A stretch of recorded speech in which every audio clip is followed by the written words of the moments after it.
Welcome to Fargo Talks Fargo, an unofficial podcast on the FX television series. Fargo Talks Fargo is hosted by me, Bill, and my buddy Sharpie. This season of Fargo Talks Fargo is sponsored by Fargo Brewing Company and their Wood Chipper IPA. Also, today's podcast is brought to you by Audible.com. Tune in later for more details about how you can find out how to get a free Audible trial. It's awesome. So, Sharpie, what up, what up, what up? Nice intro. Oh, God. Coming out hot. Hot out the gate for the hot dish. Hot mic. So yes, here we are, kicking off season 2. Let's tell people what they're listening to right now. This is the Hot Dish, ladies and gentlemen. If you're new to the show, the Hot Dish is basically our quick recap or reaction, if you will, to the episode that airs on Monday. Every Monday, you'll get the Hot Dish. Might be yes, late, sir. though. Yeah, you got that. So we want to just get you something fresh out the oven real quick because we know you're just clamoring to hear our voices before we give our full, take on the episode later on in the week. Is it hot and fresh out the kitchen? You got the keys to ignition? Yes, I do. Yeah, I thought you were bordering on some R. Kelly there, bro. Careful. Watch yourself. So you had an interesting night. You got to go to the premiere at the Fargo Theater. Yeah, I did. It was a fantastic little event put on by the Fargo Theater here in town, in Fargo, North Dakota. Put on by the Fargo Moorhead, which is our sister city across the river. The Fargo Moorhead Convention and Visitors Bureau, which, by the way, if you ever come here, they have an actual replica of the wood chipper here. Like That's from right. the movie set. Yeah, it's pretty kick-ass. You should go see it. But yeah, they put on a great event, and I shit you not, dude. I walked in the door, and they handed me, I wasn't even 5 feet in the door, and they handed me a little cup full of tater tot hot dish. Like, warm, delicious. No cream way. of mushroom soup, having hot dish. Cream of mushrooms, hamburger, and tater tots. In there, mixed, and tater mixed tots. all together. It's just hot. It's hot loving straight Beautiful. from the Midwest. I kind of want that, right? Oh, I know. You missed out. I'm not going to lie. I had 2. And it was literally trailing the incredible steak I had across the street. Just like I get filet mignon, and then I go across Welcome the street. to the Midwest. And I'm like, tater tot hot dish. Oh, yeah, that's delicious. But You walk into a theater and get a cup of hot and dish. they had cookies, and people were It's the Midwestern well, cup of noodle. it is the Mershon of that. But people were dressed up in like late 70s garb. There was a costume contest and all sorts of stuff. And then they asked really? me They had side and events. they asked me to help judge. Just you? That wasn't No, planned. not at all. Not at all. You just got thrown on a judging I just panel. show up and people are like, hey, that guy looks like he knows what's going on in his hoodie and his fucking beard. And his cup of hot His dish. cup of hot dish. This guy looks like he knows what's going on, eh? Smelling like Oh, steak. gosh, yeah. And beer, You look like a probably. man in the know.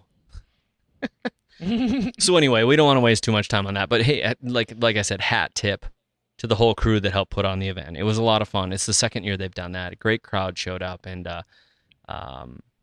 everybody who comes to Fargo takes a picture in front of the Fargo Theater sign because it's a huge marquee that says Fargo. So if you're following us on Facebook or Twitter, you can see I posted a picture from that earlier today. So just sad you weren't here, dude.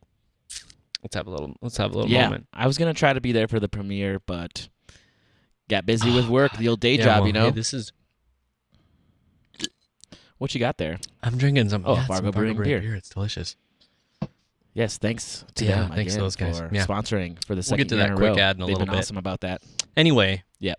kick us off, Sharpie. Talk to me. What did you think? Like, tell me things. Okay, so obviously this season kicks off in the 70s, the late 70s, 1979, which is kind of interesting. Interesting particularly because we don't see a lot of 70s film and television from the Midwest. No. So there's not a lot of like disco going on. There's not a lot of that, but we are coming, hot out of Vietnam and am I saying hot out of a lot? So far. Why don't you, hey, Sharpie, can you turn the beat around? Oh, why do you My people bad. listen to us? Turn the beat I don't know. around. You Okay, can I'll stop. that. I'll stop. It's the beer. Yeah, so we're in Sioux Falls, South Dakota. Sioux Falls is a city in South Dakota, not North Dakota or Yeah, Minnesota. we were right away, weren't we? But then we kind of moved to Laverne. Laverne, Yeah. Minnesota, which we talked about in the preseason show. mhm. So what we've got going on here is some like crime families. That's gonna be interesting. The whole Kira Culkin character I thought was awesome. Yeah. And But right away, gone. Right and away. right away they set you up thinking like this is gonna be our main guy or one of our main guys, and then spoiler alert. You know what? If you're listening to this podcast and you haven't tuned in, well, what the hell were you thinking? You know, I mean, so here's the deal. I think we should do for this hot dish. We should just talk about a couple quick characters. You know what I mean? Okay. I have to admit, first take, quick thing. We're not going to get deep dive on this. Patrick Wilson, right? Am I doing that right? Patrick Wilson playing Lou Solverson. Yep. That guy, from what I can tell, the accent that feels kind of natural. Like I feel like I'm listening to somebody from here. He's not exaggerated. He is it. Did you feel that way or not? Yeah. I mean, I guess I didn't feel particularly like overwhelmed. I'm not overwhelmed. I think that's the point is that from here you're it's just felt natural, didn't it? You know? Yeah.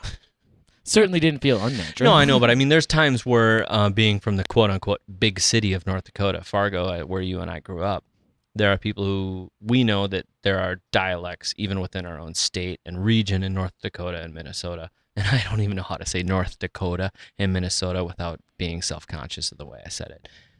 But I thought he was fantastic. Ted Danson was great. I will say this. There was quite a few people at the show that were a little bit too excited to clap and be really proud when people got shot and died. The gal getting shot in the back of the head warranted a slightly scary amount of yes from the crowd.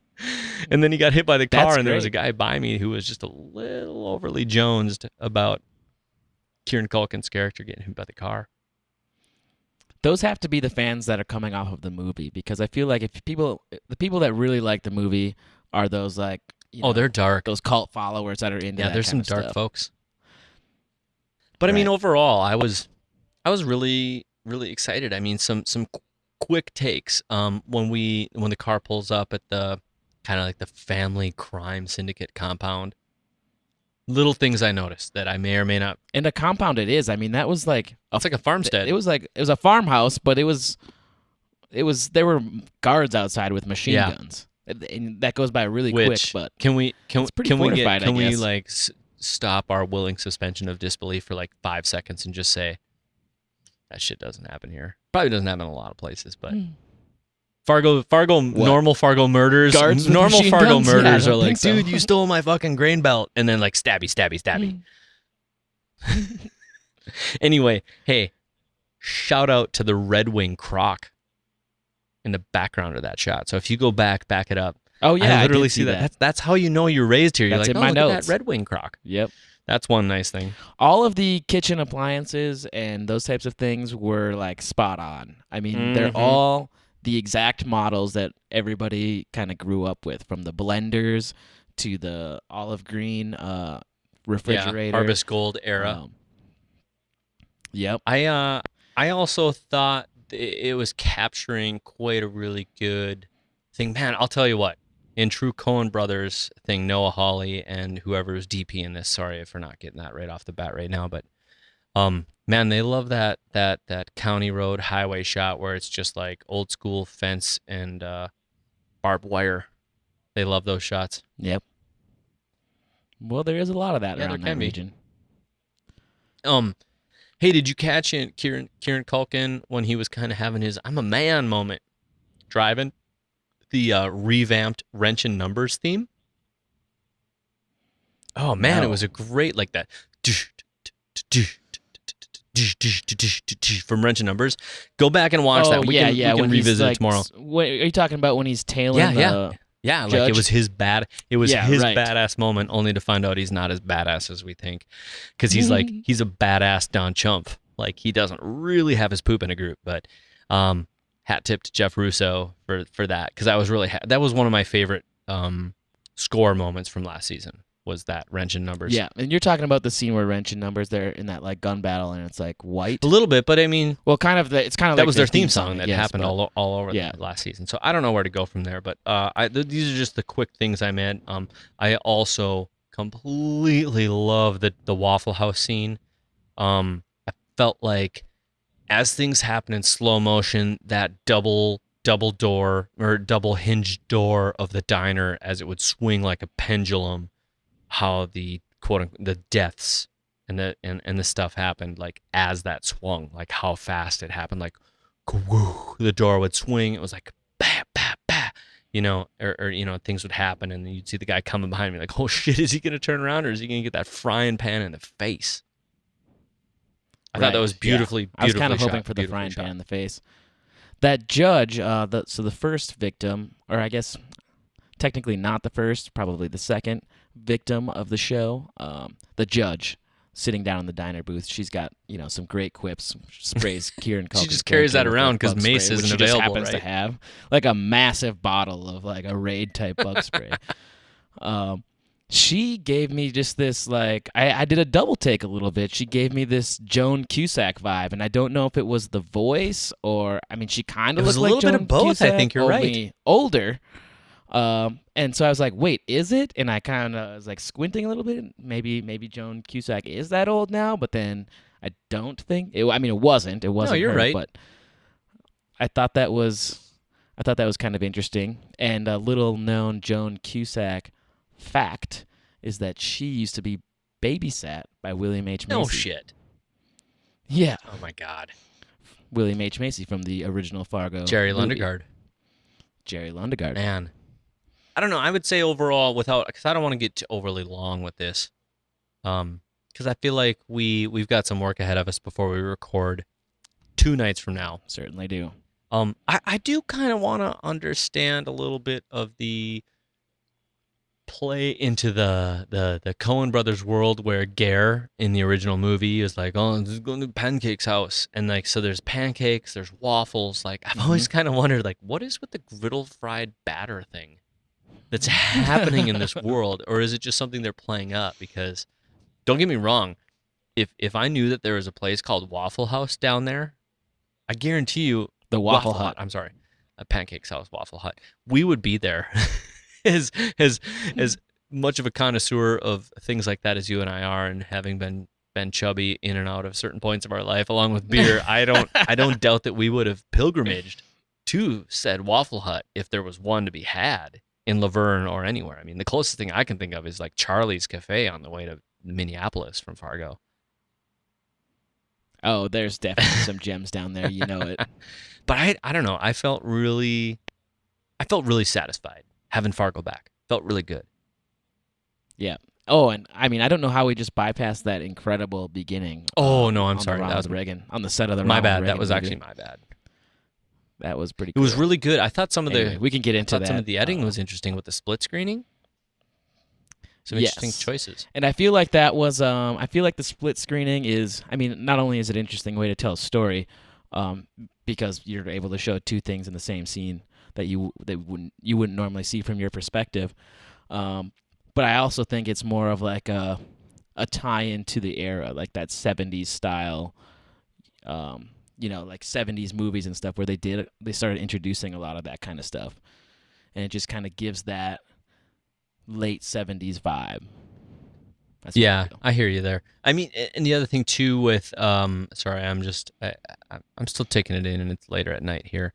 Kirsten Dunst, I thought I mentioned in the last one, I was maybe on the fence. I'm in 100% on her character so far. I can rescind that later. Yeah. But I love. Tell me if you had this. I mean, and so you and I are separated by. Are we separated by a decade in age? Probably. You're old. Fuck you. Maybe we'll edit that out. Maybe we won't. I probably won't. But I mean, so I'll be turning 39 next month. Where are you? Oh wow, Whatever. 39? No, so here's 32. what I thought was funny, and I leaned over to a guy I was sitting with at this media table at the event, that all the magazines stacked up on the table, or in the chair by the table, and she makes him sit on that little thing. I don't know if you grew up in an era like the minute I saw that chair that normally would sit by the giant corded, spiral bound phone cord that has the little fold out feet for you to use as like a stepping stool. I saw that and I just thought, that is awesome. That is so awesome. I mean, we had one of those. It was like glitter orange in my house. Yeah. And I thought, I also thought that particular part of the scene was interesting because, in a Midwestern home, the man has his like spot at the above table, her. and nobody messes with Dad's chair. Like that's Dad's spot. It's nobody else's. And when his spot was taken by those magazines, he was like, "But this is like my spot." She's like, "Well, I'll move that stuff tomorrow." Yeah. He's like, "But," and then he's like so like confused. He's like, "But no, that's my spot." Yeah, I thought it was an interesting back and forth between the two of them about, like, I don't know who's in control of that relationship. She's in it for something she wants. He's in it because he loves her. There's like a back and forth is what I felt a little bit like. Like, what's this thing in the garage? She's gonna basically get him into a lot of trouble. Oh, hell and he's yeah. gonna I mean, have to go along with dead- it because he loves her. Dead body, butcher shop. Okay then, right? Just mix him right in. Okay then. We should have had an okay then counter going. Ding, ding, ding, ding. It's like us saying so or about. But I don't know. So I don't know where I land tonight. I feel like here's what I'll say based off our previous episode is I purposefully haven't read much. Purposefully. I've read a few things. Yeah, I know. That's okay. There's some things I want to look into. I want to look into maybe just dive a light dive into the story of Job and the devil and the man's soul, and I want to go a little bit deeper dive into the book that Lou is reading, Molly. Yeah, that too. Plus, fun to see a young Molly Solverson from last season. And we can talk about the Job thing. Yeah, I majored in religion for a little while in college. I dabbled in the God stuff. Yeah, you dabbled in the God stuff. Yeah, sorry, missing it right now because I don't have anything pulled up on the internet except for Skype in this recording session. And it wasn't past that Dutch. Past the Dutchy to the left-hand side is all I want to say to you right now. Google that one. Waiting for Dutch. Past the Dutchy to the left. Waiting for Dutch is the name Yeah, of the Waiting episode. for Dutch. Which? In the book that Lou was reading was called Five Little Peppers and How They Grew. So I'm gonna take a look into that a little bit. And the UFO, man, oh man, we got all kinds of stuff to talk about. But this is the hot dish. We can't do that. We can't do I that. know. Well, so tell everybody what you texted me because we're on the same page tonight, which normally doesn't happen. That's right. Because you were somehow watching a feed that was okay, and I was in this thing, and the minute you send that, dude, I was like, holy shit, yeah. But I thought it was one of those Coen Brothers things where it's like, that's Coen-esque. What are you talking about? The fire in the sky comment you sent me. Oh, yeah. Yeah, so that UFO scene comes up, and I was like, oh, we're switching into Fire in the Sky. And then it'd be awesome if it just turned into Fire in the Sky. You're not going to comment on that? You just called it a UFO. I didn't. I just said fire in the sky. I wish people could see, see your face right now. You're just like, I'm looking at my desk. I'm drinking. The longer you drink that, the more I'm going to just anticipate your answer. Thoughts? Proper modulation. Proper modulation. Well, here's what we can say. Tell me if I'm wrong. What can we say? We can say that we both enjoyed the show. I was stoked. I love the heavy. I felt like it was a pretty heavy-handed dose of dark Coen world humor with a hell of a stage that's been set in front of us. Yeah, I feel like there's plenty of characters that are going to get introduced that I know we don't have like there yet, but the stage has been set, and somehow, coming back, my Brad Garrett, given his old world PowerPoint presentation, which was pretty nice for a slide presentation, I must say. And Gerhardt. Yep. I don't know. I feel like that's a throwback to Ger.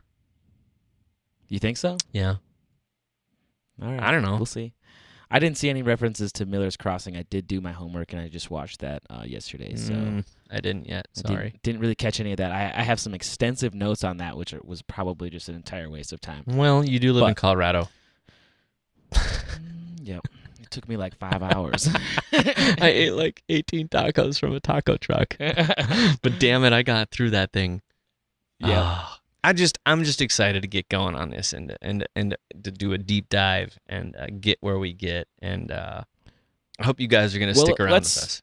Let's tell people what they can look forward to. We are lining up guests for the rest of the season, so that's going to be pretty exciting. Yep. We're not going to tell you everybody that's involved quite yet, but this week we do have Joe Riley lined up, I believe. We do. Which will be really fun. Joe Riley's one of our good friends and contributor to GrillingAddiction.com, and we had the What's Grillin' podcast for a couple years or a year or something. Yeah. So that will be pretty good. He was on last season too, so he's always fun to talk to. Plus, I think Joe's got a great Minnesota, North Dakota accent that I enjoy very much. Yep.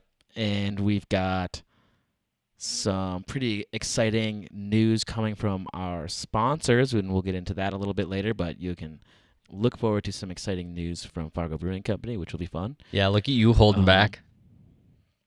Well, I gotta. Yeah. We're hoping a few things line up. If they do, it's going to be really exciting. We got some fun people. And here's the deal. Even if all the people we have lined up. I know I talked to Chris Kurzman tonight. He's going to come on the show. Chris used to be at the Arts Partnership. He's talking about coming on the show. He's over working at the Forum of Fargo Moorhead again. John Lamb is coming on the show. Joe Riley's coming on the show. Greg Carlson's coming on the show. And a few other people that we're talking to before. So I think there's a lot going on. But in and of that self, we got to talk about our sponsors really quick. In the hot dish. Just a tish more. Let's do it. So fargobrewing.com. You need to go to their website. If you're in the area, you need to go to their tap room in Fargo, walk in and say, Bill and Sharpie sent me. And they'll high-five you. They'll serve you a delicious, delicious beer. Start off with their Wood Chipper IPA. It's fantastic. It's this full-bodied beer, plus it's got this hoppiness to it. And if you're not down with that, that's cool. They'll direct you to another beer out of all the many beers they brew that are great. And, hey, by the way, you may know this, Sharpie. It's a little tish off the track here, but they just had a beer at the Great American Beer Festival win at the America's world's largest beer festival. Yes, I was there. Do tell. That was in Denver. And their lager won a bronze medal. Boom. Their beer does not exciting. Suck. It's great beer brewed in Fargo Moorhead. I can say Fargo Moorhead because I don't want to rule them out. Those Minnesota people are cool too. Don't worry about it. But you need to check them out. Go to fargobrewing.com. If you're in the area, go in, tell them Bill and Sharpie sent you, order yourself a beer, or go to your local liquor store and pick up some of their beer. But there's going to be more coming from that. Also, this season on Fargo Talks Fargo, we are super excited to have Audible on board. So, do you like listening to podcasts? You're here right now. You're listening to this. So if you like Who, me? What? So here's the deal. You need to go to Audible Trial. That's audibletrial.com/Fargo Talks Fargo. You go there, you sign up, you can get a free Audible book. And you're like, well, what the heck is a free Audible book? All these great books that are out there that all your friends are talking about reading. And sometimes I'm one of those people, I don't have time to read. And when I say that, I don't mean that in I'm so busy, I'm better than you. I mean, I just got a lot going on. I'm in my car. I listen to a ton of podcasts. I love that stuff. And I have been an Audible member for quite a while. And I can honestly say I love it. I go out and I listen to if you've got a commute, you can finish book in a week. It's totally doable. Between your commute, your morning get ready time, all the stuff you're doing, you go to audibletrial.com/Fargo Talks Fargo. Get my free Audible book and do it and check it out. Here's the deal. Sign up. There's no big deal commitment. They'll ask for your card, but if you don't want it, you can cancel after that anytime and take your free book and listen to it. And you own that book. You can have that and listen to it anytime. So what we're going to do with this is every week we're going to make a recommendation for what you should do because both Sharpie and I do these books. Sharpie drives up here from Denver sometimes and he listens to the book. That's and he true. and I had a whole conversation this summer about it. And I don't know. I know Sharpie's got a few things lined up, but what I'm going to do is I'm just going to butt in and go straight out popular book right now. That was one of the books that I was like so glad I bought on Audible. And it's that is by Andy Weir, The Martian. Oh, you took mine. I took your Audible thing. Well, that's a gimme. It's such a good book. Yeah, that was a gimme. Such a good book. Here's the deal. The movie's like getting huge right now. And so if you haven't gone to the movie, don't go just yet. Hollywood will be okay. Go to Audible, sign up, go to audibletrial.com/Fargo Talks Fargo, click the link, sign up, and download that book for free. It is awesome. And the guy who reads it, my wife read the book, and then she was like, heard me listening to it once, out like playing it without my headphones. She's like, oh my God, that is exactly how I thought that guy's voice was going to sound. So that's the deal. Go there and do that. And if you do that, you help support Fargo Talks Fargo, and you support great audiobooks, which is awesome too. So, Sharpie, predictions for next week. I feel like we should do the body count.